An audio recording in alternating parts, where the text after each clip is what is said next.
Welcome back everybody for part 3 of the Crazyhouse World Championship 1+0 for 2019. I am your commentator Mugwort, and this is the grand finale, actually, the part 3 of the 3-part series between JannLee and opperwezen. Just about to get underway. I've got the lichess TV loaded up, but I'm following JannLee, and it looks like opperwezen just logged on, so they're just about to start their match. Here we go. I guess it will be starting any second now. So just a very quick recap while we're waiting for the first game today to begin. So today will be a 40-game part 3 of the series. Part 1, opperwezen took 18 games to 12. JannLee reversed the score 18-12 in part 2. So they virtually cancel each other out. We can start again from scratch because they're dead even at 30 games each currently. So whatever score you see in this section where I'm pointing to here, I'm not sure whether you can see the mouse, but if you can, whatever score line you see below the chessboard on the screen, that will decide the winner of the whole match and the whole Crazyhouse World Championship for this year. So, welcome GSVC. He's asking, is that game CWC? I believe so. I may be wrong. They may be just warming up, playing a training match. I certainly needed to warm up because I had a little snooze before the match tonight, and I'm a little bit starry-eyed. But I'm sure we're all excited to see what the players have prepared for us today. A bit hard to predict. I mean, last week we saw a mammoth battle in the French defense, mainly the advanced French from JannLee. Opperwezen was playing the French in just about every single game as black. In this game, in this match, we will see shortly if Opper is confident with e4, e5 with the white pieces. He hasn't been so much in the last 2 parts of the series. I think it would be a different story if this was a blitz time control, because it is a lot easier to remember. You know, even when you've made an openings file, you can pretty much throw it out the window in 1+0, because if it takes you time to remember it, then there's no use really. Even if you get a +5 or +10 in the opening, it doesn't matter if you're 20 seconds down and you can't remember the moves.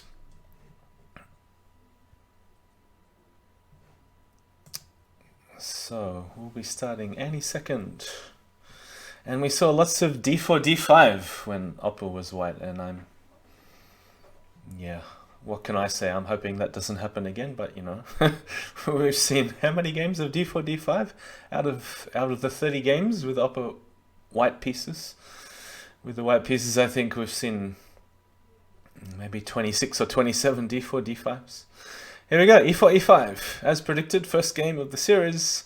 We'll see if JannLee has something completely new prepared that he hasn't tried in the first 2 parts. We see a main line, bishop g5. He'll probably throw in h6, I'm guessing. Oh, bishop d7. Wow, this is extremely rare, bishop d7. And I really don't get the idea. He wants to queen sack. Pawn takes, knight e7, I suppose. Probably knight at h5. Just, you got to hammer at g7. g7 is a big weakness here. It's going for a knight sack, pawn at f6. Bishop takes. John has to cover the square h6, maybe knight at h5, pawn at g7. My feeling is Opper should overwhelm John with all the holes on f6 and g7, but we'll see how he goes about it. Interesting, the king is not going back to g7 because of the fork losing a knight on e7, even though that didn't look too bad because black is material ahead anyway. It's a rather strange position with the king sitting out. Now the queen blocked off. That was the point of bishop at g4. It's hard to bring the queen on this diagonal. So probably leave the knight there. No, he's going to leave the king on g6. Wow. Now it comes back to h8, and needs a diagonal piece, but probably just take that, take everything. Wow, nice move, queen takes d7. So deflecting the queen off f6. But still good defense, block on g6. Not sure which way to take it back because there's a bishop at f5. He's going for the counterattack, but king h1 should have been safe, you would think. Black didn't have a rook in hand, which he needed to mate, and that's it. So this is the third time in a row where opperwezen has struggled in these e4, e5, although he did win the very first game of the first series and then somehow gave up e4 after that. So this is a big win because it's very important to get off to a good start. We saw JannLee in the second part of the series take a huge lead, something like 13 games to 3. So very important to get off to a good start. In the first part of the series, I think he had to take a phone call after a couple of games. I hope that hasn't happened again because he doesn't normally take this long on move number 1. So we're only up to the second part if you have just joined. The second game rather. This is the second game of the 40 game match today. This is a main lineup is going with. He hasn't played this as far as I remember in the whole match so far. Queen takes, what do we know about this? Bishop at a4 will be the main move. Opper's got a bit of a time advantage because this is a very common line. Probably queen takes, bishop c6 or pawn at b7. Sometimes you can castle or move the rook. So just leaving it there, bishop takes back because white doesn't have a knight in hand. Probably the players are still in book here, rook at g3, because this has been played lots and lots of times. Hey Jal, how you going? Bishop at e5. Now castle with g7 covered by the bishop. Wow, this is wild. Maybe h takes and king d1. Sean would be thinking about, yeah, he's gone for it. Queen at f3 is a possibility, knight e3, queen takes h1. Yeah, block on f1. Add pawn blocks on d3, I guess, d5, okay. So a bit hard to keep track of the pieces. Jan has a lot of minor pieces for the rook. He's allowed the promoted queen just to block safely here. Probably Opper should... No, he didn't take it. Not yet. He can always take it later if he needs to. But look at the time. 10 seconds advantage for Opper. And this is going to be a big win because Jan has been playing e4 for the whole match so far. So this is really going to make him think what to play in the remaining games, because there are 40 games in this part of the series. Yeah, Jan's gone for the flag. I mean, he's pretty much given up on the position. Should we win to Opper? Unless it takes too long for him to come up with a mate. No, well done. So one game each, both with black. Alright, this is really going to throw a spanner in the works because neither side now seems too confident with e4, e5 on the white side, would you believe? So 1-0, really throwing everything upside down as far as the openings are concerned. But okay, Opper's gone again. Bishop d7, knight d5. Same opening, exactly. Knight e3, not even knight at e3. I'm not sure if that was intended. I mean, I can only assume it is. Maybe put the other bishop on h6, I was going to say, for extra defense on these dark squares. Black seems to be very safe. Just cover f7 with the bishop. Ooh, what is this? Ooh, opening up everything, the f file. Attack on g6 as well. I think he really has to cover f7. These light squares are terminally weak. But how? Without a bishop. So maybe too many bishops on dark squares. It's very hard to find an improvement though, because he did need to cover the dark squares just out of the opening. Again, as saying, seems like prep. I have seen knight at e3 before in similar sorts of positions, but yeah, I couldn't say I've seen anything after bishop d7, exactly. So Opper's done much better in the third game. And we'll see, this is probably one of the most important games of the match, game 4, because Jan is going to have to find a big improvement. He's going to be struggling with the white pieces every single game if he repeats. Yeah, again, I'm saying never saw bishop d7 anyway. Me too. Alright, probably covering f7 with the rook, just in case the knight drops. So, this sack on f7 would be more of a bug house opening than a crazy house opening. I mean, I know it's still, of course, common in crazy house to sack a bishop early, but as Genner would know from our match last year, he was winning a few games with the bishop takes f7 sack, not in this exact position. So we have a mate threat on d1. How's he going to stop? Maybe knight at e3? Or just moving the bishop? Because the knight on d4 covers e2, just moving the bishop out.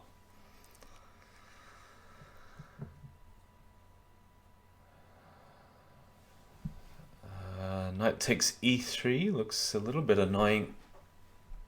He's gone for the queen sack. Is this king just going to be safe on d8? No immediate counterattacks for black. Can he just recapture the bishop? Oh, he's worried about pawn takes g7. Yeah, but doesn't know what to do. He spent, what, 12 seconds on this move. Is it actually a mate threat for either side? I didn't quite understand. Yeah, I mean, h takes g7 did look pretty annoying, but I wonder if rook takes c8 was surviving.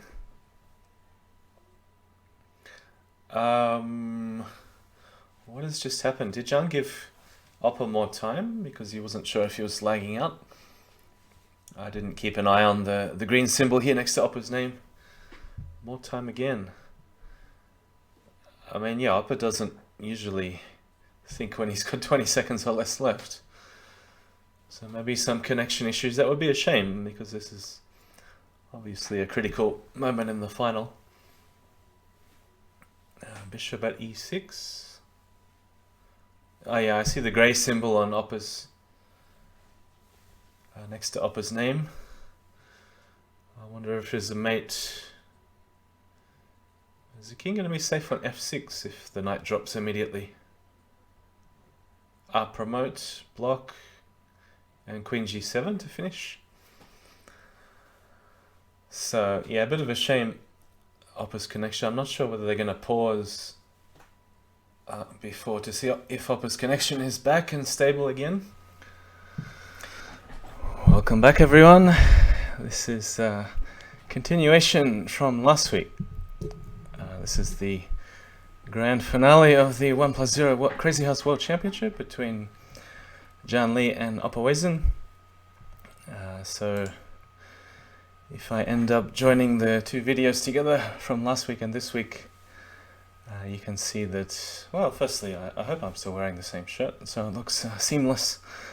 But most importantly, I've updated the graphic on the right-hand side, so you can see the score as of now, which is 32 games all. I've also added a live update down the bottom, so hopefully if I remember at the end of each game I can update the score. It will only take a few seconds, hopefully. And we're just about to get underway, and there are 36 games remaining in this 3.5 part series. So play is due to start any second. That's not the match. If you can hear any sounds, that's just the lichess TV, which was the other window. So, a variant only from the Netherlands is cheering on opperwezen in the game chat. And we have somebody joining. Tangent Camp, welcome. So, not sure who you are on lichess or if you play Crazyhouse, but it should be a very exciting final. And we'll see the other three parts of this series had opperwezen starting e4, and it was an e4, e5, and he eventually gave up e4 in the other parts of this series, but here we go again. So it'll be some speed commentary, not too much in-depth analysis from me, but just some general impressions, and hopefully share some excitement with the viewers. e4, e5, as predicted. We're going to see some subtle variation of the main line, I would assume, from JannLee. So it looks like a total main line so far. He's gone g5. I'm assuming bishop takes, which is what happened in the first part of the series. No, knight takes. Knight takes f7, bishop takes f2 is a key move here for black. Has to be answered by bishop takes f2, otherwise you get in trouble on the first rank. And then rook takes f7. There's maybe pawn at g6, and you should sidestep with the king. King h8 I think would be the best move there. Can play queen at g7. Yeah, as long as you sidestep eventually. But it turns out black is extremely safe with the two queens, and if ever there's a rook at h7, you just sack the queen and keep attacking. So f3 and g2, the big targets, just drop a knight on g5, hit the bishop. I'm assuming bishop at g4. Where does the other knight go? f4, is it playable? Because it's hard for white to keep dropping pieces to guard h3. Maybe a rook at g3, because there's no knight for e2 this time. And we'll see if Jan can crack into this fortress. So of course he needs a knight or a rook, but then if Opper, well, he's only got knights and pawns in hand, so he has to drop it on the square where it can't be taken. Now that's an interesting move. Bishop at h1. Here he goes. He doesn't mind giving up a queen, but as long as he can take back a knight safely and not get mated on h7. Knight at e2. Jan should get this one on time. Even if there is no mate, but that's a good move. Just queen takes f1. Big time difference there. You can see 16 seconds up for black. Katask, welcome back. You missed the second part of the series. I didn't see you in the chat, at least, in the second part of the series. So first game. Oh yeah, I gotta keep updating the score. Let's see if this works. Alright, you can tell me if it works, because I can't quite see what you guys see. Should be 33 to 32. And I'm sure you'll have to remind me more than once to update the score during the series. Was it e4, a6? That's what I've been playing the last week or so, without much success. e4, a6. I'm more used to pawn at g5 from white rather than pawn at e5. And I think one of the critical lines, white drops a pawn on b5 early, just to get the bishop to a more active square, b5. And sometimes you want the e5 square cleared for the knight in that case. Never Ness is asking in the game chat, is Jan still the superior player? Well, probably not in 3+2 as we saw last year. I mean, it was still a very close final, but Opper is the reigning 3+2 world champion. And I mean, Opper's just a beast in any sort of bullet chess, any variance, so you would assume he would be the favorite going into this match, even though the score is, or it was currently tied before game 1. JannLee has taken a 1-game lead, but he's down 10 seconds here. Doesn't seem to have a lot of attack going, so a bit similar to the last game, I guess.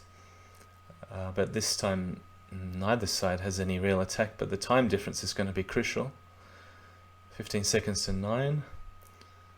Needs to drop a pawn on g6 quickly, get something going. But he's given up the rook, so got nothing left. f8 promote perhaps, and knight at f7. No knight at f7, that's interesting. What, did black have something? It's just too short on time. Yeah, maybe there was a knight at f7. I could have been missing something. Black had in counterattack. Pawn e5, generally the stock fish suggestion. Never been so convinced myself. I didn't quite see the move order. But I like opperwezen's recommendation with pawn at b5 after knight c6. But again, I didn't quite see the move order.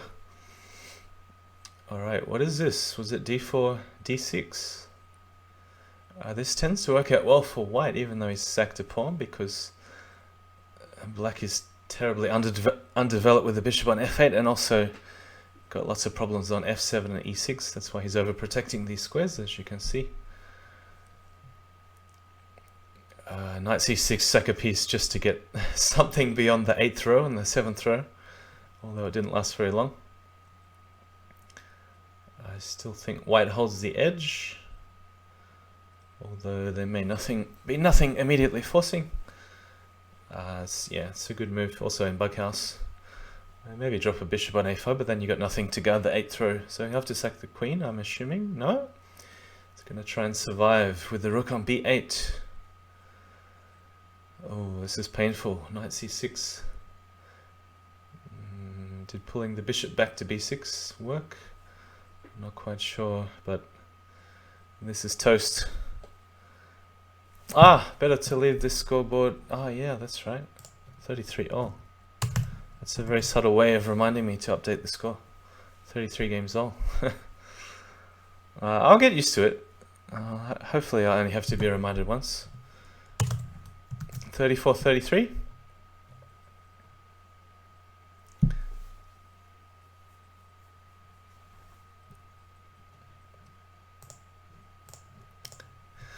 Alright, what do we have here? Main line with bishop e7. We've seen this a couple of times before. Bishop at a4, queen takes, pawn at b7, pawn at c7, knight at h4. We've seen this before in part 3 of the series, I think. Part 3a, I should say. Rook at g4, apparently a slight improvement, although I don't quite understand the difference.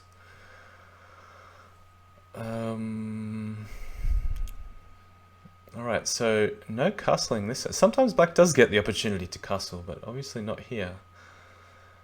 Is it safe to promote? Is black threatening anything immediately with knight f3? He's guarded the square. Oh, no, there's a knight g2 threat, even though it may not have been critical. I wonder, sometimes black has a chance to take the knight on c3 with the bishop check, and that extra knight is crucial for the attack. So something like knight e to f3 could have been a threat. I wouldn't guarantee it though. Maybe king d1 in that case. But there was some opportunity like this missed last week from Opper, even though I still think he got a fantastic position out of the opening. So I'm not sure how deeply Jan's looked into this, but I'd avoid this opening. Theory time, says Katarski. Yeah, I'd avoid this opening if I was JannLee. Is there a bit of a pause? That's just my lag, I guess. 33-35 with 32 games to play. Still a long way to go in the match. Plenty of time to Jan to fix his openings. Thank you for the follow, Chessbran N. Alright, what do we have here? I was about to say a bit more solid opening from both players, but huge weaknesses on g7, h6, and there doesn't seem to be any weakness for Opper. So, he's gone a7, wow. The pawn grabbing approach.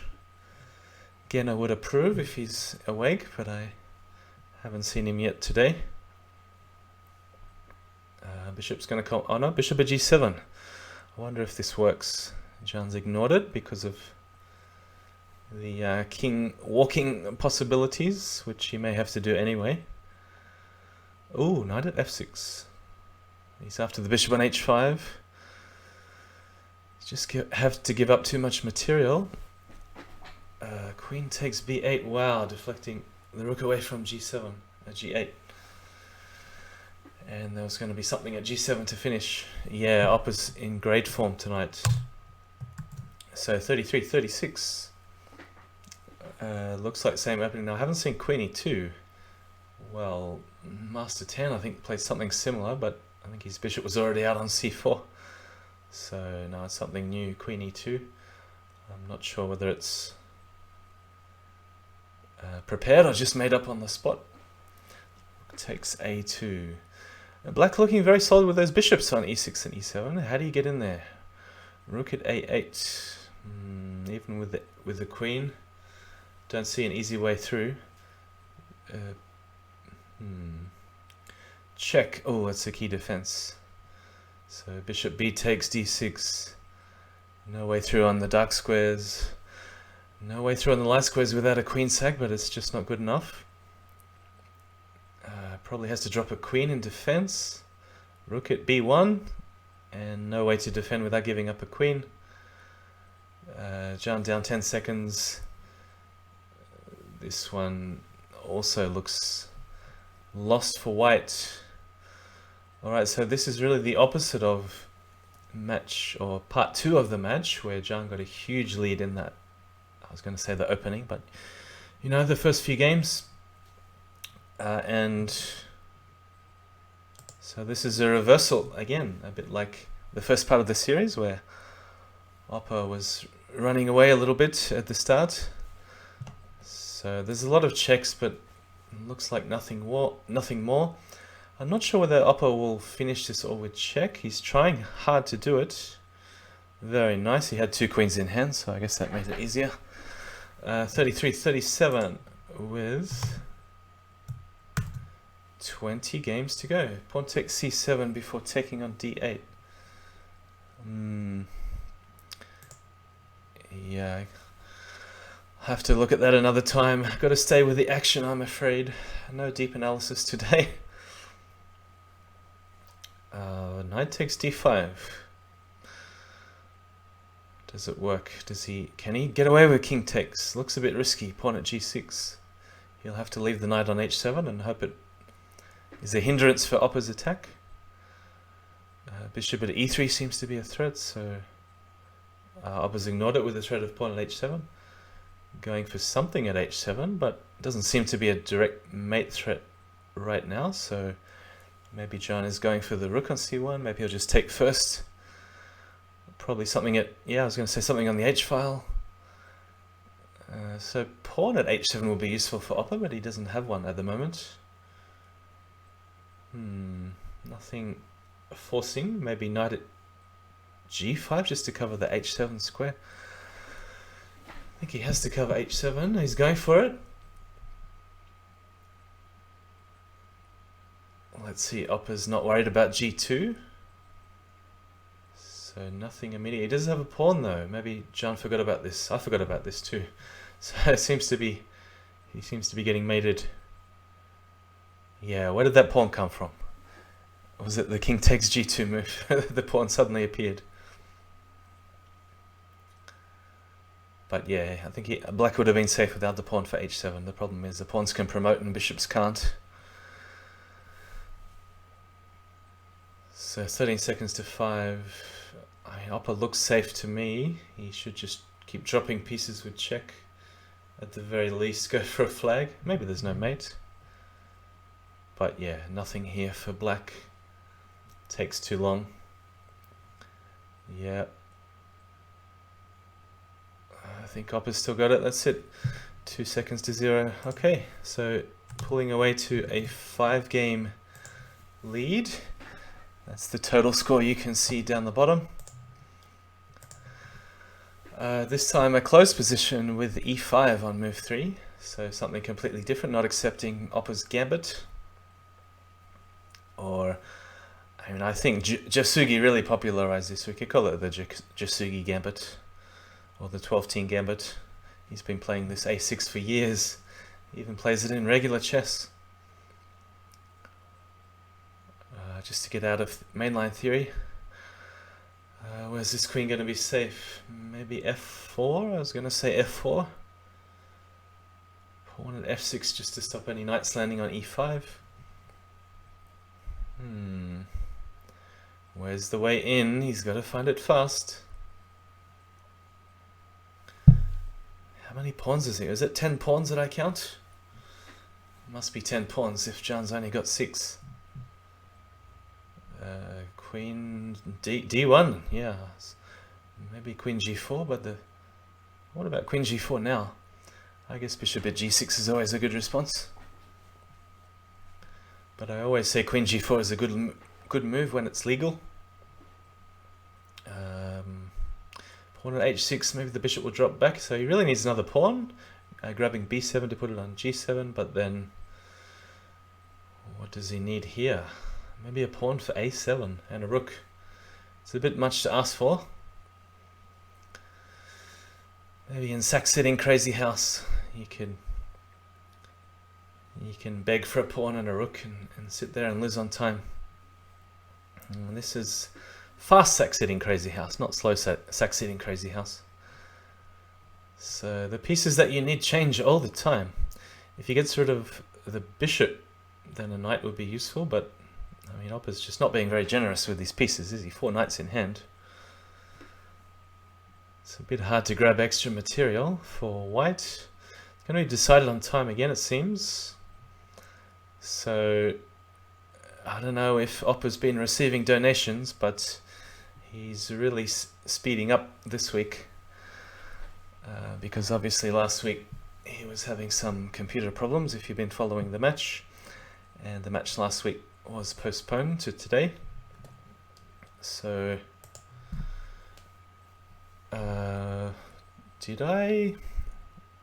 did Jan win that one? Can someone tell me? I mean, I'm assuming so. I just thought Opper was going to win on time. I didn't quite see the end. I'm assuming that it's 34-38. I thought Opper was ahead like 5 seconds to 2 or something. So 34-38, yeah. But yeah, it was quite surprising, the turnaround in the time at the end. So this is looking a bit better compared to the previous d4, d5 opening for Jan. Although still, with those bishops, it's not going to be a short game, that's for sure. But now the H file is open. There's a big threat of... Is there something with knight at g3? Almost looks like mate, but... Just pulling the knight back to defend. There's a pawn at g3 coming, but still nothing decisive. He's got to watch out for a knight at f7 when he loses a knight, assuming that's going to be very soon. Bishop at f1, what does that do? I have no idea. Pawn at f7. Yeah, I don't know whether knight e7 is possible. He's abandoned defense. Queen at e8. I'm assuming this mates. Bishop at f7. It's like mate in 3 with bishop at f7. Ah, yeah, this also works. So there's going to be a bishop takes g6 check sooner or later. Yeah, but the way he did it also works. Okay, so 34-39 in favor of Opper. We have an accepted a6 gambit this time. Knight g5. Alright, looks good in Bughouse, but because he doesn't have a knight, I mean, the bishop sack on e6 is never going to work. He does have a knight now, but not enough material to go for the sack on e6. In the meantime, Opper is threatening pawn at g4. Jan is allowing it to get 2 pawns, oh no, 1 pawn for the piece.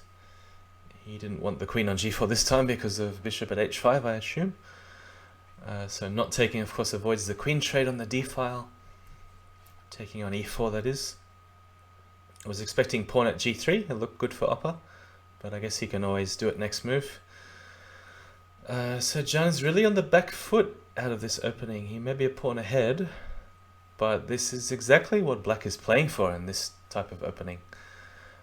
Katas saying, "You're back. Did I go anywhere?" Well, not from my perspective. I didn't go anywhere, but I was seeing some annoying red light in the kilobytes section over there, so maybe I dropped out for a while. But hopefully the recording works, so if you ever want to check out the recording, you're always welcome to do that on YouTube when I put it up. You had to go to b3. There was a double checkmate on c3 or d2 if he stepped backwards to b1. So desperately trying to survive, but I mean, if nothing else, just look at the clock situation and look at the material, and not so much the piece count, but the active pieces. Just look at the knights, look at the queen on a5. Opper's just got overwhelming piece activity out of this opening. And queen at b3 or rook at b3, that's it. So it was Opper that had computer problems last week, so the match score is 34-40. Opperwezen was having computer problems. I think he tried his main laptop and he tried a backup laptop, and they were both having some lag issues, and it was pretty much unbearable to watch. It must have been even more unbearable to play. No smashing today, Ginner. You can type smash, but you just have to imagine what you're doing to Katask. Alright, we're going to sack on f2. Looks good. There's a discovered check. Maybe pawn at h2 first, then knight takes f2. Alright, here comes the counter attack. Seems like the king is safe on e7. Rook at g1. What exactly does he want? Does he just want to promote if the queen moves? Ooh, knight at c8 could be nasty. Just take d7. Or is there some knight at b6? Thought the king was getting away, but you had to count very carefully. Zveta! Zveta is in the chat. Alright, we have a very exciting Aussie in a big match here, Zveta. I'm sure you know who he is. He needs no introduction. So I don't see a... Oh, actually, I do see a mate. There's a knight at c5 coming. And knight at b7 to finish. It's made in... Oh, hang on. Yeah, it is made in 2. Even with rook takes queen. So not quite sure what happened there. But it seemed like Jan was safe, and then all of a sudden he let Opper in. Yeah, I really thought black had the advantage for a while in that game.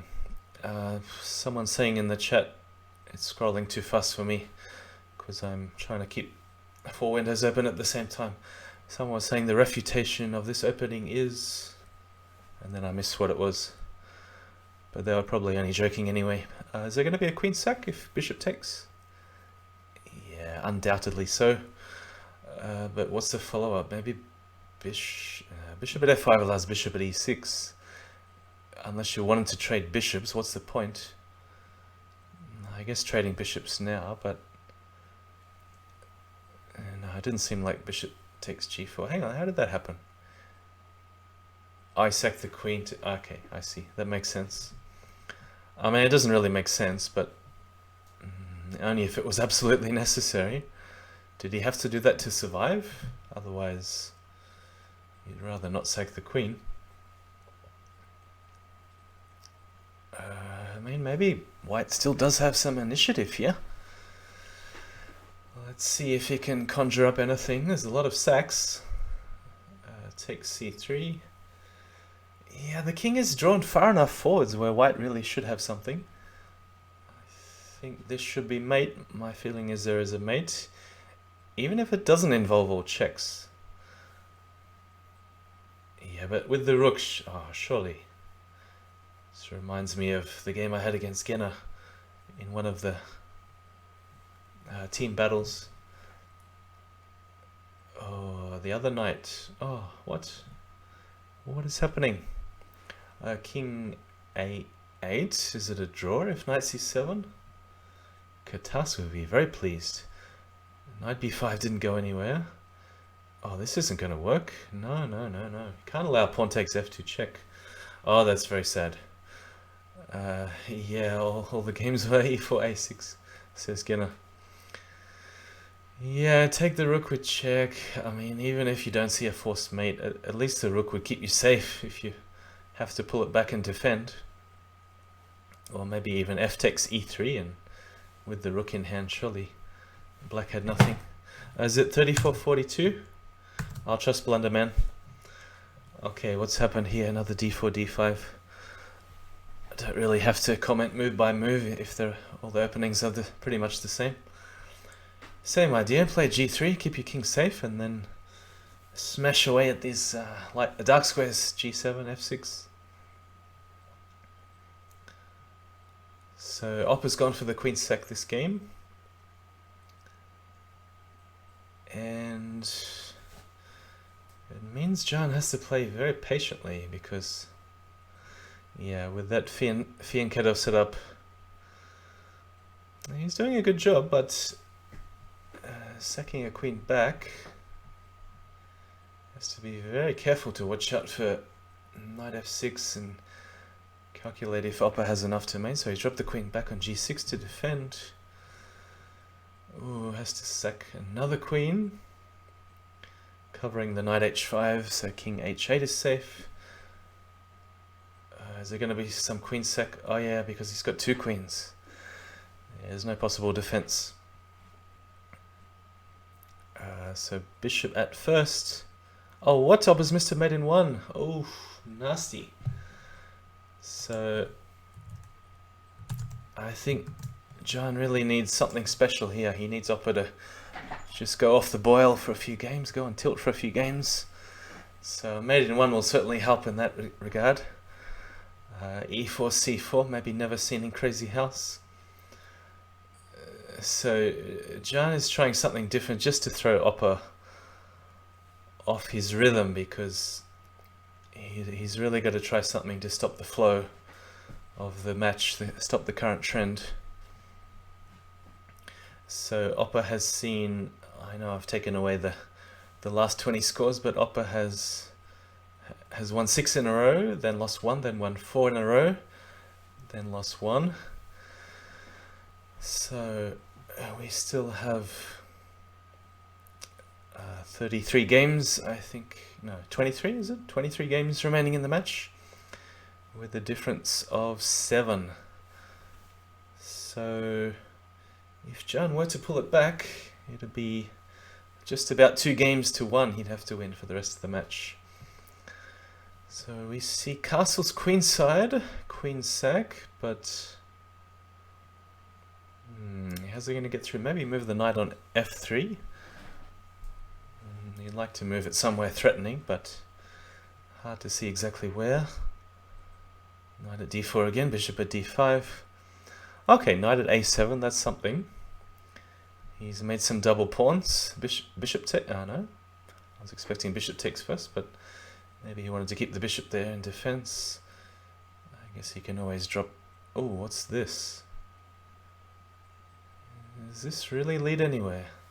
So Jan doesn't have anything with check, even though there's a pawn at a7. He needs a heavy piece to make anything happen. So also look at the time, 5 seconds versus 9. Jan has the time advantage for one of the very rare times in the match. Opper busy looking for a mate, but he had nothing. Yeah, I think it's a big difference today that Jan's 36-42. Just update the score. Yeah, just about every game Jan's down 5 to 10 seconds, especially in the critical phase right at the end. So this opening looks quite decent for black, meaning that he's not getting busted on g7 and f6, as has been the trend so far. Okay, so e6 is the main weakness here. As long as he covers that, should be fine. What to do with the pawn? He's having a good think. What to do with the pawn? How do you get through? Rook at d3 or something, but no, he's just gone the direct approach through the front door. But he really needs some diagonal pieces for e4, f5, g4. Alright, so a couple of those pawns would be handy for e4 and f3. Okay, it's a bit hard to follow. Is Opper's dropping pieces with tempo? Is it working?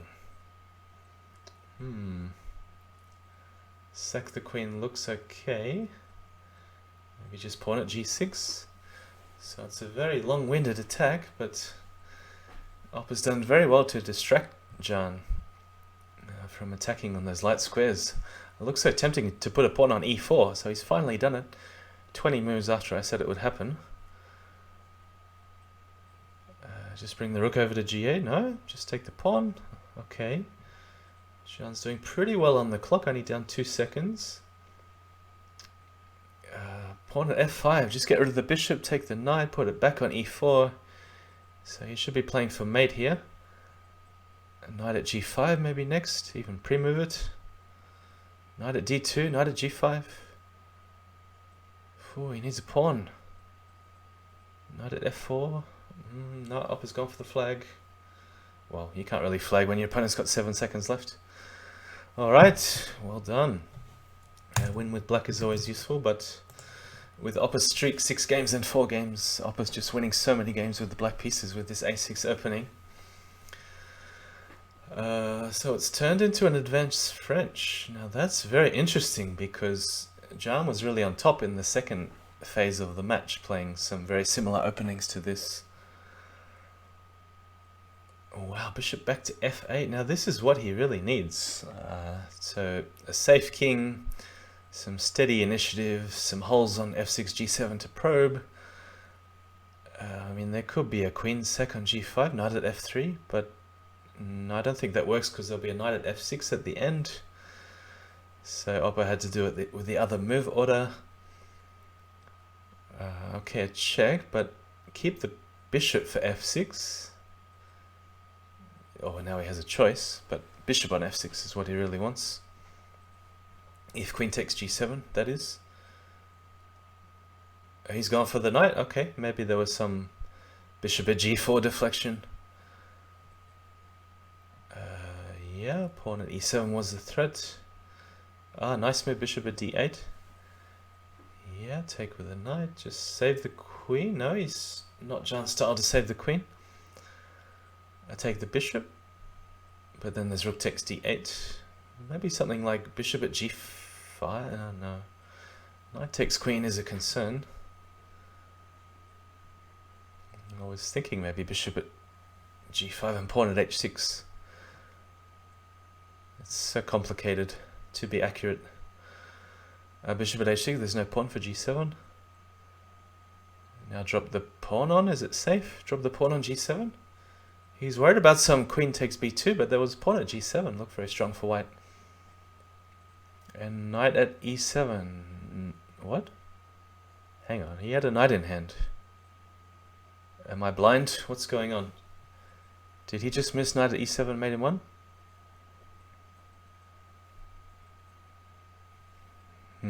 Okay, I'm not blind. They're confirming in the chat.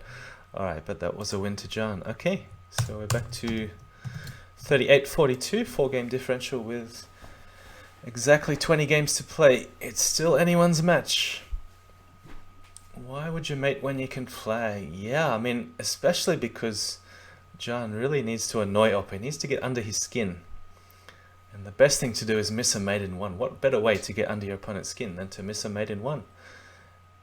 And to do so accidentally, that's even worse than doing it deliberately. I think, doing it accidentally. Oh, I missed a mate in 1, but I still won anyway.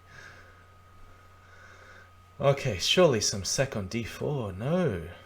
Knight takes d4, queen takes d4 I would have gone for. Oh, black just looks crushing in this position. White has no activity whatsoever. This pawn's dropping everything. He's resigned already. Match strats, yeah. Okay, match. That was a very easy game for Jan. That means the difference is 3. Still not going to be easy, but at least he has started a streak. 5 games in a row for JannLee. So if you've just joined, we have the Netherlands versus Australia. Not a country battle, but it's an individual 1+0 Crazyhouse World Championship. So I think this is a good idea if it returns back to a French-like position, because Jan plays his positions extremely well with the white pieces and also quite safe. He got in no trouble whatsoever in phase 2. Maybe a little trouble last game, but he seemed to see all the threats, and even though he missed a mate in 1, but still pretty much had control of the game, it looks like to me. So no heavy, partner, no heavy. Forever. In Bughouse you just say no heavy forever. Because the knight on g6 stops knight at f4, which will get rid of the bishop on h3. And if knight at g5, of course, then the bishop on e7 can just trade. So a long-term strategy for white is actually quite difficult because he has to permanently avoid a rook. It's no easy task. And he's hardly going to form an attack with just a knight and a pawn in hand. Okay, the bishop's gone back, but still, I mean, a heavy's going to mate pawn at g2. Alright, he's got the heavy, so white has to defend against the threats on g2 and h1. What's he doing? Just pawn at g2 wins, because knight at h6 is no threat at all. Pawn at g2 wins. Yeah, he didn't need knight at g7.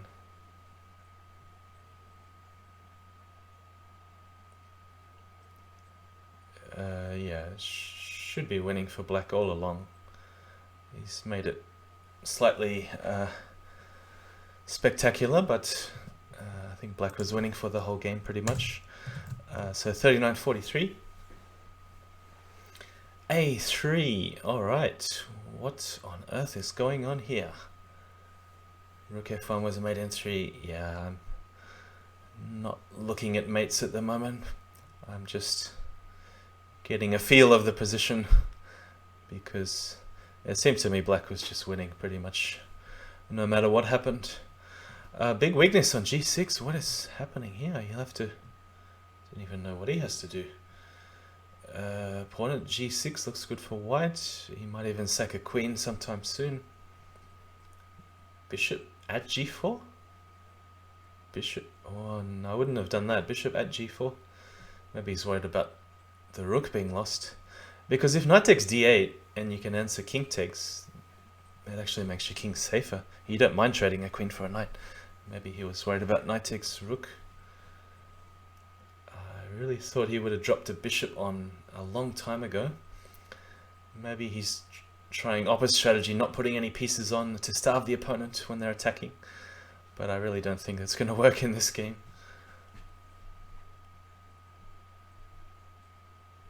So Opper's king just too safe. The queen on h5, very well placed. I really think he had to hit that queen while he had the opportunity. So just two pieces up for Opper, with the pawns strangling Jan on f7 and e6. So of course a heavy is always good for Opper on g8, for instance. Could be a queen factory. Rook at g8, pawn f8, queen. Grab a new pawn, put it on f7 again.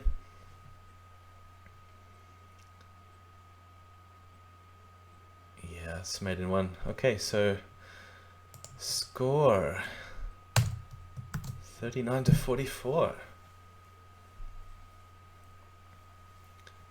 e4, a6, d4, e5. Alright, the bishop comes out this time. Bishop d3. Not quite a French. It's an improved French, you could call it.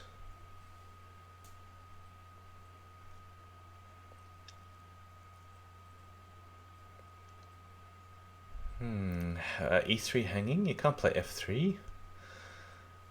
Well, it's... I thought the knight could have gone to a5, perhaps. a5 takes b7.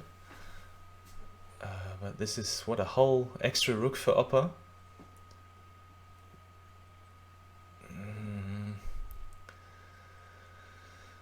So how to answer bishop at g4? Maybe the queen had to move.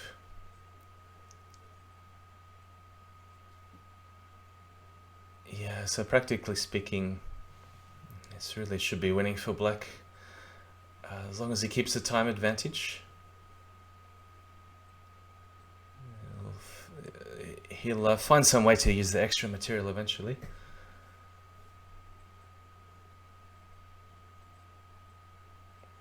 Yeah, pawn at g2. Too strong again. Same sort of thing. He's going to grab a heavy eventually. Just knight at f5, I'm assuming, is going to be winning for black. Alright, he's taken on f1. And the safer approach. So, yeah, his bishops and the queen on d8 just keep the black king so safe. The time advantage is really key in this sort of position. And pawn at e2 should finish it anyway. Alright, we have 6 game difference, 39 to 45. And how many games to go? 16 games to go. So John will need to take this, what, 11 games to 5 just to tie the match. It's looking very unlikely. Queen on, there's that queen on g4 again. Queen h1. Wow, alpha 0 move.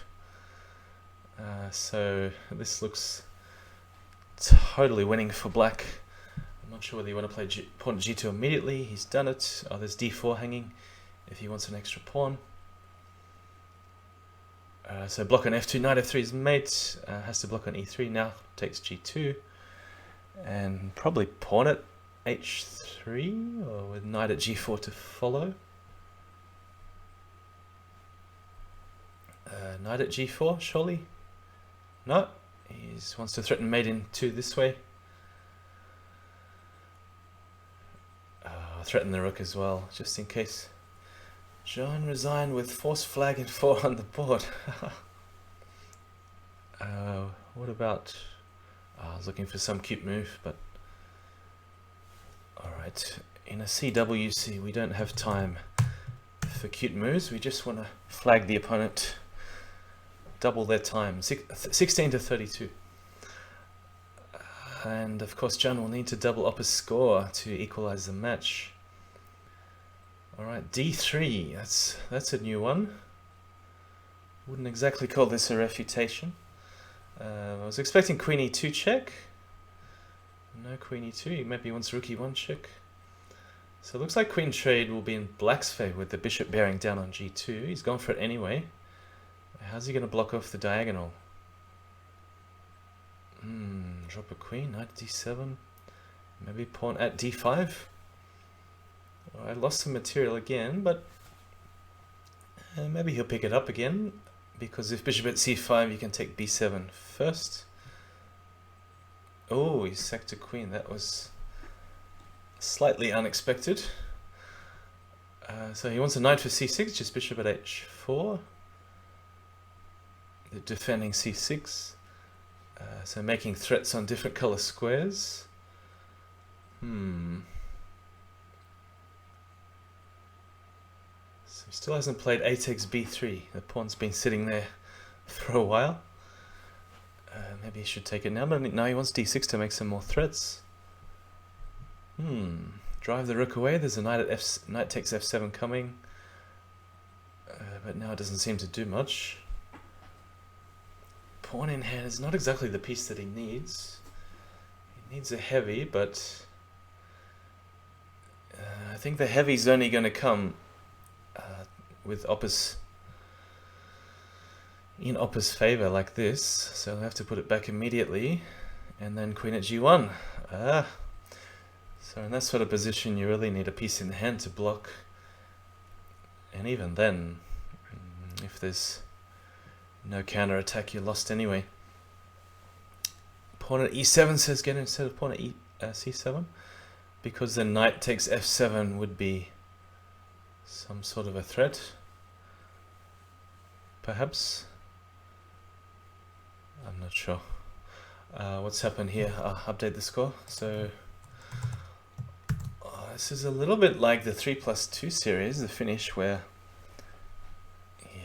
Opper was ahead about 6 games and John had to win a lot in a row at the end to come back.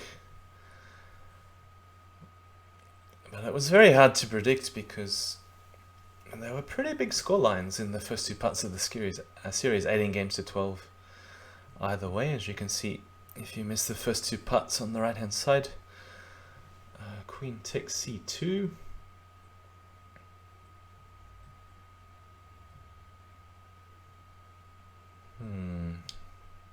So dropping a bishop for defense and then pawn at, I was going to say pawn at d4. Did he really have to do this with check? I don't like the way John's played this, because 5 pawns in hand. Yeah, there's pawn at b2, but the rook is safe on b1. Yeah, I mean, look how safe the bishops keep the square c2. There's no pawn at c2 coming anytime soon. Pawn at e3 doesn't do much. So this is one of those funny starvation games. Opper's really employing the starvation tactics.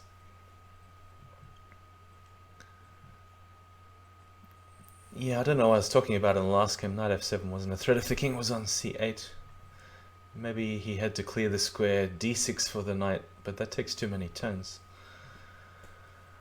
Pawn at f4, king h3. There's just not enough material. Or what? Oh, you had to take the knight before g5. Almost thought g5 was a mate, but no chance. Okay, 40 to 47. Opper is pulling away with 13 games to play. I'm going for the accepted sack again. Pawn at e5, d4. Yeah, I think this is a good line for black though, if you go pawn at e5. Don't ask me why, there's some reason. Pawn at h3 I haven't seen before.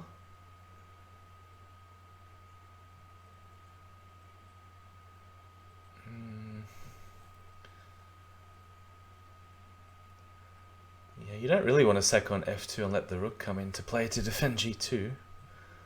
But maybe knight sack followed by knight at e4, or just knight at e4 straight away, I was expecting. Bishop at h1. Well, if white can get in pawn at g2 for defense, then he seems okay. Should win with the extra material. But look at the time advantages. Either something's happened to Opper's computer, or he's just trying to recall what he'd prepared. I mean, obviously he's looked into a6 and d5 quite deeply. Maybe he's just trying to remember the most accurate way to attack. Maybe he just wants to make it exciting because he's 7 games up. Pawn e5 before knight f3. Yeah, but is it because you're taking away the g4 square or something? I don't quite understand.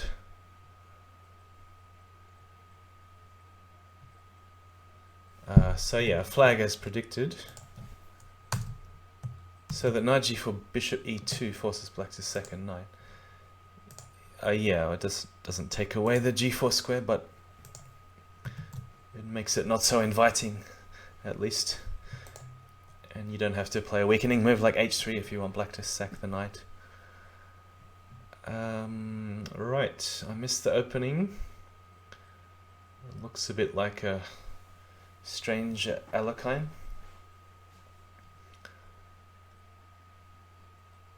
Which is, I guess I'm more used to this in Bughouse. So no castling here for black, it seems, with the pawn sitting on h5.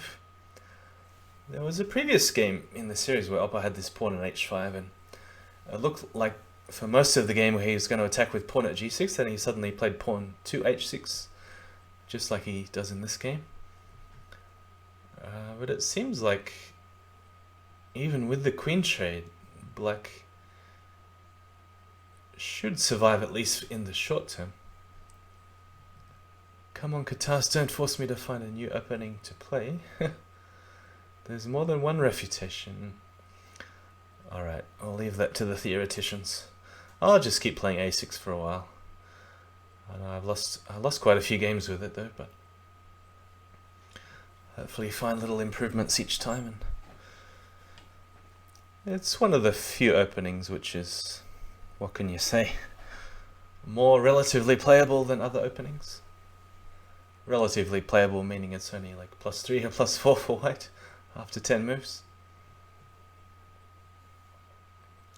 So defending knight at g3 threat. Ooh, he didn't really want to have to put on the knights for defense. He really wants knight at g3. So if the checks run out, can he just go king e8? Oh, okay, well that was safe enough. So black should be winning this. Bishop at h2, knight d5, letting him escape. Just got to make sure he doesn't get tricked. Oh, I wasn't watching the time. Oh, That's, what can you say? I have to say a bit lucky for Opper. I think he should have lost on multiple counts in that game. Are we up to 41-48?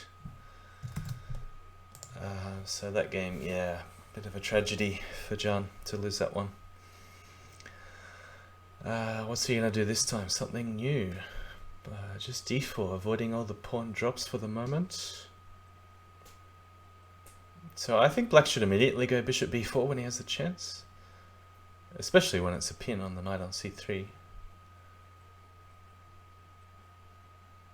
So still no queen e2 check or queen e7 check. That happened a lot in the first part of the series, but that was more like an exchange French without a6. Knight e4, knight takes, alright, just, oh, not rook g1 castles. So I would have expected pawn at h3 immediately after castles. So I still think Jan needs a couple of defensive moves. Bishop at h3 is going to help defend. So it seems trades, I was going to say should be good for white, but let's see. King h1 was interesting, just leaving the knights where they can't really pile up on g2. So what's the queen doing on e6? Just queen take. Oh, what? Can't predict any of the moves. He's got to drop something to defend, surely, on g2. No, you wanted the pawn for g2, but I guess he can allow the discover check, keep putting pieces on. Threatening knight at g5. Can you still play it? Yes, and that's made in 2. Yeah, oh, knight at f7 was what I was looking at, but same thing either way. Too many knights hitting g5. So Jan's still in the match. Maybe only odds of about 1% to win, but he's still hanging in there. A6. Avoiding c6 because of the weaknesses on, well, c7, I guess is the main one. There's also sacking the piece for 2 pawns. Alright, bishop h4. Take... Oh, what? I guess I'm really not predicting the moves at all. So sacking a bishop on h3. Bishop at g2. Yeah. So rook takes g2 is what I would expect. Wow.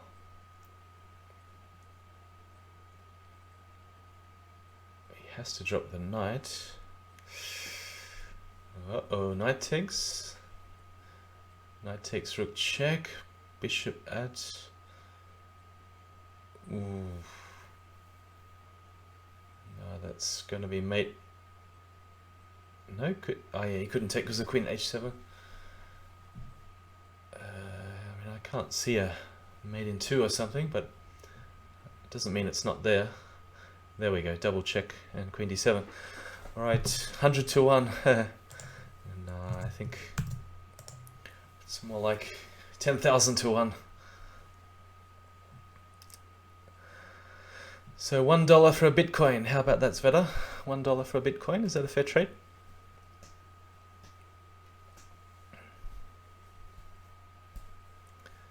I think pawn h6 should be good for white. I'm not quite sure how Opper got into this mess, but I think it is a theoretical mess for black. He's doing his best. Bishop at c5 looks a good way to counterattack, because it seems like Jan will be forced to attack very accurately if he wants to mate. Knight e3 check, king e2 does... Yeah, he does have a threat with rook at h8 followed by bishop at g7 if the knight moves away from g4. Knight at f3 defending the bishop. And he can't castle. Maybe he could have castled a few moves ago before bishop takes f2. But this is a problem. No counterattack. Bishop takes f7. Not sure whether it's working. Very desperate. Just queen takes followed by King f8, perhaps. How do you guard all these pieces? Giving away the rook. Wants to play king e2 or something defending on e1. Ooh, there's going to be a double check. Rook at f1 was if king takes. And is the queen on f8 going to play the decisive role? Knight takes, king takes. Knight in hand should be too much. Rook b8 coming. Queen b4 is mate, yeah. So 42 games to 50. And Opper only needs one more win, or even a draw. Okay, what do you think? Who's predicting a draw? Could be the last game of the match. Well, they'll probably play it out anyway, but 8 games to go. King h8. Bishop back to e7. Ah, here's one of those subtle variations, which I think probably turns out okay. Maybe if he played h6 the move before. Black, that is. Should have played h6. Because if you play king h8 early, you don't want to allow pawn at h6, because then there's no use putting your king on a dark square. So h6 goes very well with king h8. Alright, but surviving still.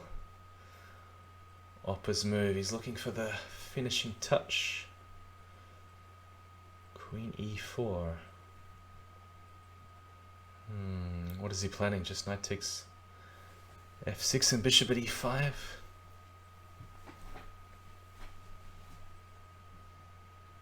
Pull the queen back. 10-1 for the draw. Yeah, I think Opper's the sort of person, if there's a draw there, he'd take it. Just to amuse the audience, if nothing else. So, nice turnaround here for Jan. Sure, there's a mate, knight at g5 and pawn at queen f3. That's nice. Yeah, knight takes h3 to finish. Okay, so only 7 to go. Now, when I was younger, I'll tell you a bit of a story. I was playing in the state under 18 table tennis championship. I was watching a match, and it used to be up to 21, but you had to win by 2. And one of the favorites, who was one of the top players in the state, top 2 players, he was winning 20 points to 14 with 6 match points. And the other guy had a really good serve, so it was 5 points on the serve. So he managed to win on his opponents to save 1 match point. They got back to 15-20, and he's going, yes, you got this, you got this. And he managed to win 5 points on his serve, bring it back to 20 all, and he won the match 22-20. So the impossible can be done. Not very likely, but it's a funny story from a long, long time ago when I played competitive table tennis. Pawn at f3. Didn't see the opening. Looked a little bit like last game, except Jan's attacking a bit earlier, not allowing castling. But it does look good for black.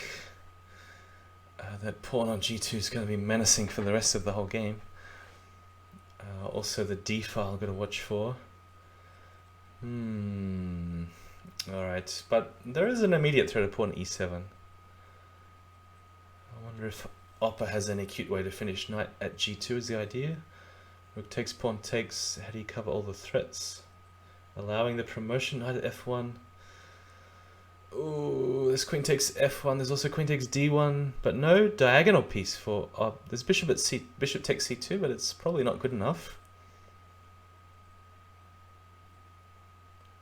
Jan never manages to starve Opper the way Opper manages to starve Jan. Yeah, it's an interesting observation. But it is a bit hard for that to be a strategy. It just sort of happens circumstantially, but it's quite hard for you to go into a match with that perspective in mind, because it just sort of happens. It's just a spur of the moment thing. You just decide, if the situation demands, that you rather play chess and starve your opponent if they're attacking. Oh, mouse slip. Now hang on, did Opper see that and he just did a sportsman-like a3 in response? What do you think? So, seems like an obvious mouse slip from Jan. Not taken advantage of. And was expecting a knight takes, but maybe there was some danger in the long diagonal on g7. Sack on g2. Pawn at f3 to follow. The knight will be quite useful to stick back on h4. Maybe just knight back out of the way. Knight h. Is there a threat?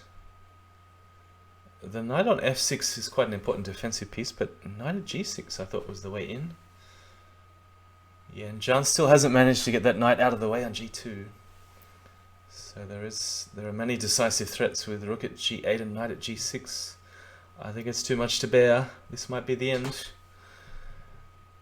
So 44 to 50. This could be the last game of the match. g6, but rook at g8. There's a double check coming. No double check. It's only if he goes knight takes there's a double check, mate. Yeah, and too many pieces. Queen at f7 and... No. He's resigned. Where was the finish? King g7. Probably just queen at h8. I can't see it without a bishop. Bishop f7. I'm just mumbling nonsense, but there were probably lots of ways to mate. Well, I guess we could save the final score as 51 to 44. Congratulations, opperwezen. He is the 2019 Crazyhouse 1+0 World Champion. And bad luck to JannLee. Put up a tremendous fight, especially in phase 2 of this series. And they're going to play a few more games for the audience anyway. We have 35 spectators on lichess watching. And I'm not sure who's watching the commentary. I just see a few names down the bottom in the chat. Katask, Zveta and Geta. Opper played a3 sort of out of cancel, out of the slip. That's what it seemed like to me, yeah. Okay, let's see if Jan can make the scoreline respectable. King looks quite safe on d1 here. Because maybe the way in is via g2, but it takes time after rook e1. Queen at g2 is sort of a defensive move, I guess, against g7. Sacking the queen for a mate in 2 with f takes e7. Probably knight takes e7 is the idea. Sack the queen on e7 or bishop on first. Make Opper use his knights in defense, because then there's a pawn at h6 or even bishop h6. You notice with the knight on g6 that the queen is blocked out from guarding g7, which could have been a way in for Jan, but is found a way anyway. And knight at f6 should finish quickly with rook at e8 to follow, or bishop at e7. So yeah, I'll keep updating the score. You never know, he might pull back to only a 2-game difference. So we have only 4 games to go. Opperwezen has taken the series and the final. It's only the scoreline that is currently yet to be decided. Queen d8, c4. I would have liked to see knight at e4, but I guess this looks quite reasonable too. Sacking on g2. Yeah, it has some potential. It didn't quite work out last game, but I like the idea. He just probably needed to pull the knight out of the way a bit earlier. Back to h4. Wow, c5. We have a Tarrasch kind of position. c4, c5.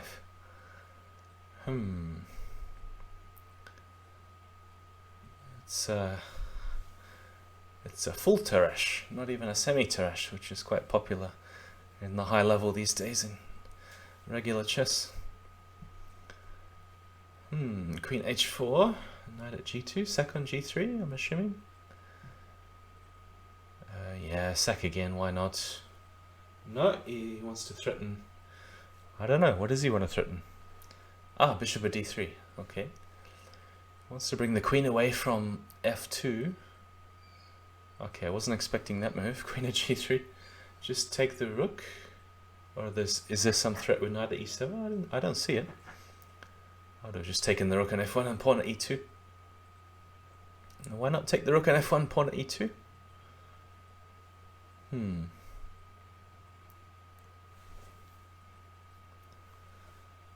Now it seems...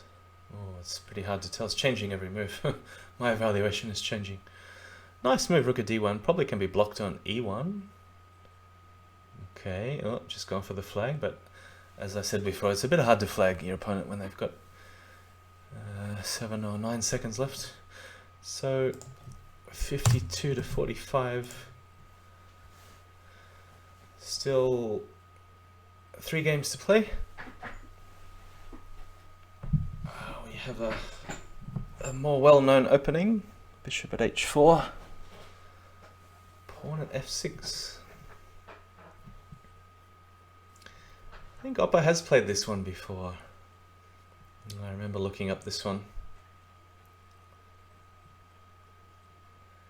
e5.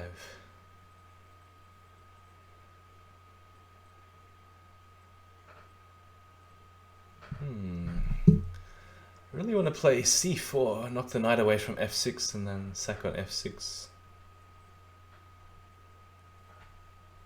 Yeah, queen at g3 for defense, but there's a knight at e2 coming. Ooh, this is a bit painful. They're saying Oppa's retired from Crazyhouse, but I think that's what he said after last year's World Championship. Seems to be getting harder and harder to pull him back into competitive play each year. How do you guard both pieces at once? Not so easy. There we go with the sack again, but he doesn't have a knight for h6. That is what I said. What, he retired last year as well?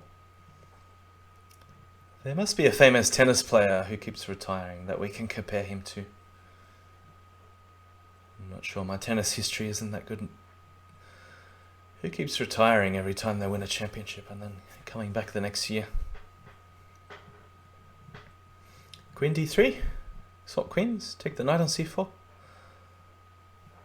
The retirements last less than a month. No, it's every time Oppa closes his account that he retires and then comes back. Alright, still no mate. There's got to be rook at g7. Come on, no defense. No defense. Rook at g7, yeah, that's it. Alright, 2 games to go. 52 to 46. And the number of spectators keeps growing. 39 in the lichess. Watching the game live on lichess. So interesting pawn sack from black.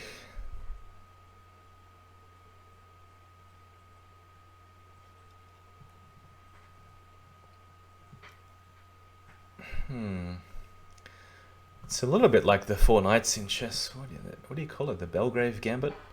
Without the 4 knights, of course. Because the knight's still on b1. Okay, what is the knight doing on f3?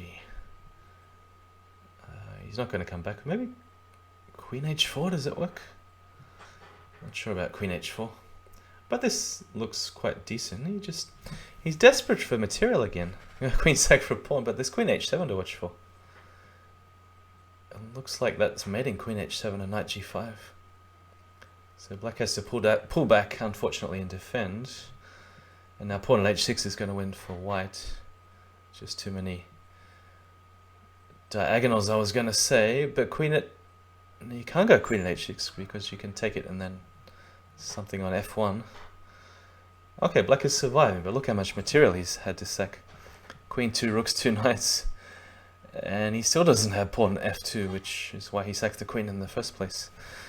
So we see quite an interesting trend in the match that whenever Jan sacks, he wants to keep trading, and Oppa has done such a great job in this match to avoid trades at the critical moments and to counter-attack very precisely, just at the right time.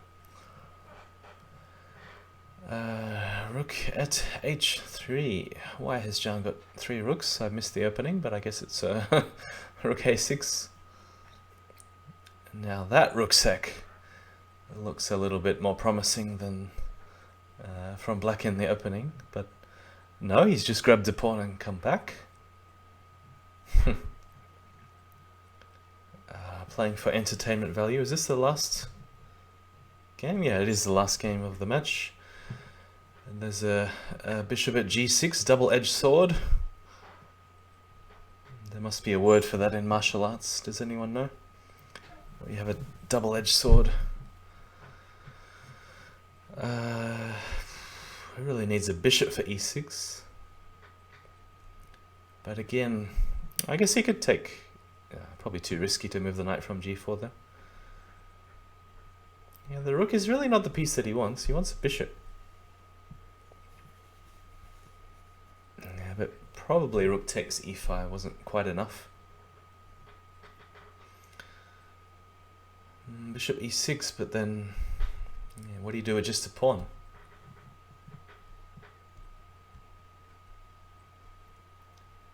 Sack the rook. Okay, but see, here's where Opper's going to find some counterattack. I'm not sure how, but knight at g3, look at that. Yeah, I don't know. This might be too creative. I'm not sure if this works. Queen d2, I was going to say. He's just a pawn short. Ah, there it is for f2. But still no direct attack. Ah, he's got the flag. Okay. That is the end of the 100 game series. Final score is 54 games to 46 in favor of opperwezen. And again, Opper too strong, taking the Crazyhouse World Championship for 2019. When did we start? When was the first knockout phase? Was it around May or June? It's been a long World Championship this year. It lasted about 6 months. So, GG's guys. Show off with knight at g3. Trying for a Paul Morphy move. Yeah, just a bit of entertainment, it looks like, the last games. But, yeah, it looks like opperwezen came into this part of the series with a definite plan in mind. Yeah, starting with e4, as in the previous games, he switched back to it a couple of times. But especially the opening with a6, d5, with the e6 gambit. It worked out very well for him. He was very well prepared in the opening. I thought Jan was doing quite well when he played a closed sort of system with e5, but even after Opper got the bishop out to f5, it's still... Opper seemed quite comfortable. So, just about time to end the stream. We have, just before I do, we have an Elite Crazyhouse starting at about 5.5 hours for 2100 players and above. And there goes the red light again. I was going to say it is 3+2, which is something that I can play and talk and stream, or at least attempt to. Maybe see if I can improve on my abysmal e4, a6 efforts in the past, and try some of Opper's openings out. But hopefully we'll get a few strong players along to the Elite. If I wake up in 5 hours, I may even stream. He says I can't subscribe to this channel. Well, I have a YouTube and a Twitch, so all it takes is usually to click the follow button. I don't think I've blocked Sveta already. He hasn't done that much to annoy me yet. I don't know why he can't subscribe, but anyway. So see you in a few hours if you are playing in the Elite, hopefully. There we go. Hobgoblin 6, 64. Hang on, that's not you. Where's the button? Isn't there a follow button? Isn't that all you have to click? You probably have to click watch on Twitch or something if you're on lichess. So hopefully I'll wake up. I'm feeling okay at the moment, but yeah, it's often takes me a little while to get to sleep. So yeah, 5 hours isn't a lot of sleep, but it's been some good entertainment tonight. Yeah, that's probably a good reason if you already followed that you can't follow again. So you get a notification at 6 in the morning if you're up. Right, so signing out. Hopefully see you soon if you're playing in the Elite or maybe the Crazyhouse Team Battle. Now I'm not sure if the Finnish is set up any more Crazyhouse Team Battles on Sunday at 1900 GMT. But hopefully he can set up a few more of those and we'll get a few more players along. Hopefully I won't have to play GSVC five or six times again like usual. But hopefully there can be a message put out in the forums if the Finnish is able to set up one of those. If it's easy to do, then of course I can do it, but I don't know if there's any steps involved or you have to see a moderator. I haven't set up a tournament like that before. Alright, so signing out for now. Congratulations again to opperwezen and commiserations to JannLee. It was a valiant fight, very entertaining for the crowd to follow, and look forward to more games soon. So see you then. Good night.